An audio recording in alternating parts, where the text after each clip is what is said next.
Hey everyone, it's Brennan here. We're on our second last video of this series where I went over my top albums of each year in the 2000s. Yeah, nearing modern times. It's been a fun millennium to think about and to pick my top 3 albums of every year. For this year, 2018,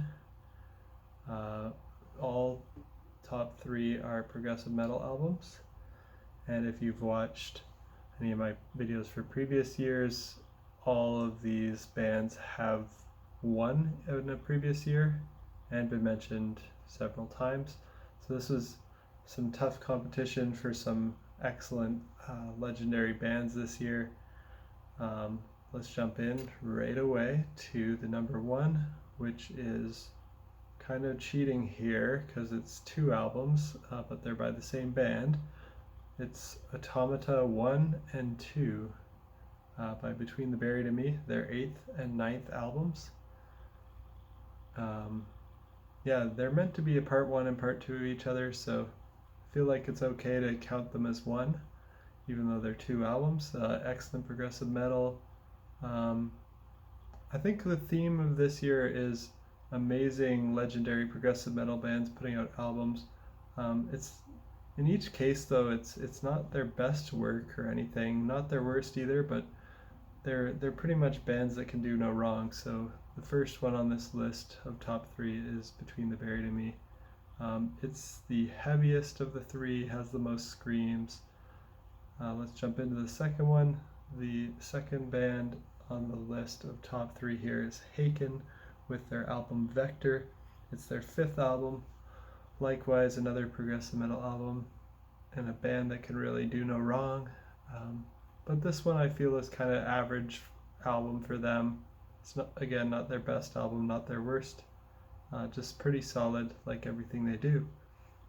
And the third album on the list of my top 3 of 2018 is Sonder by Tesseract. It's their 4th album. And likewise, again, a great band that everything they release is great. It's not my favorite by them, nor is it my least favorite. It's kind of just an average release for them. It's gentier than the other albums on the list. Haken's a little close. They kind of bring out the gent a little bit on some of their songs with the low chugging guitars. Let's jump into some honorable mentions. There's some more variety here in my honorable mentions.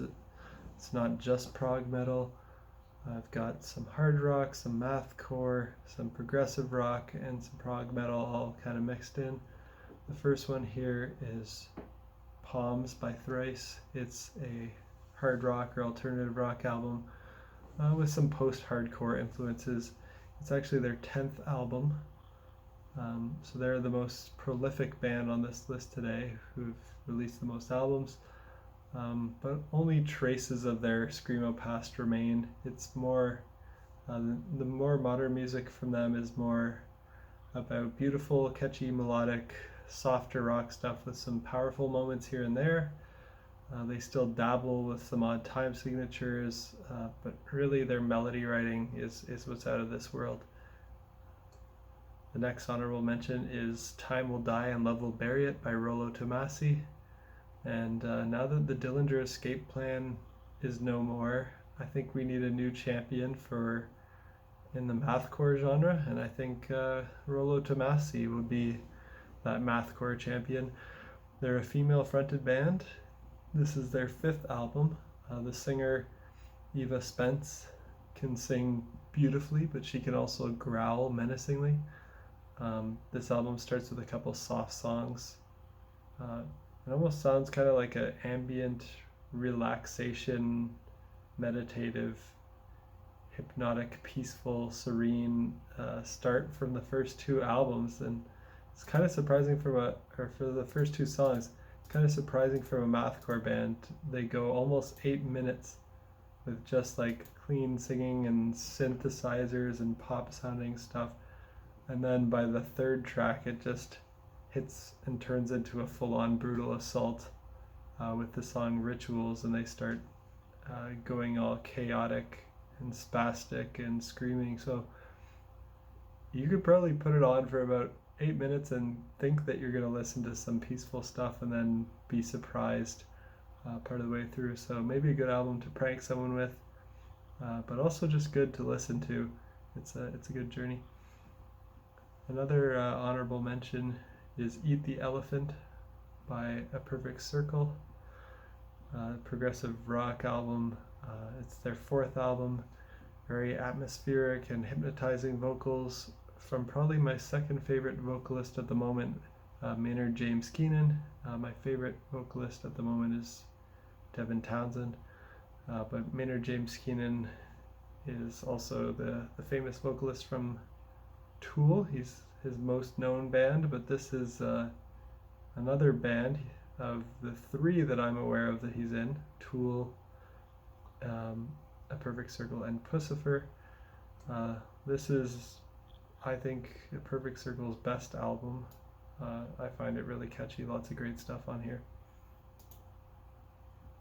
And my last honorable mention is Phanerozoic 1 Paleozoic by The Ocean. It's a progressive metal album. It's their 7th album. They've got some sludge metal and post-metal influences. It's another awesome journey by them. Looking forward to the second part of that. That should come out in 2020, I believe. And yeah, that's it for 2018. Stay tuned for next time when we talk about 2019, which will be the final video in this series of top 3 albums from each year in the 2000s.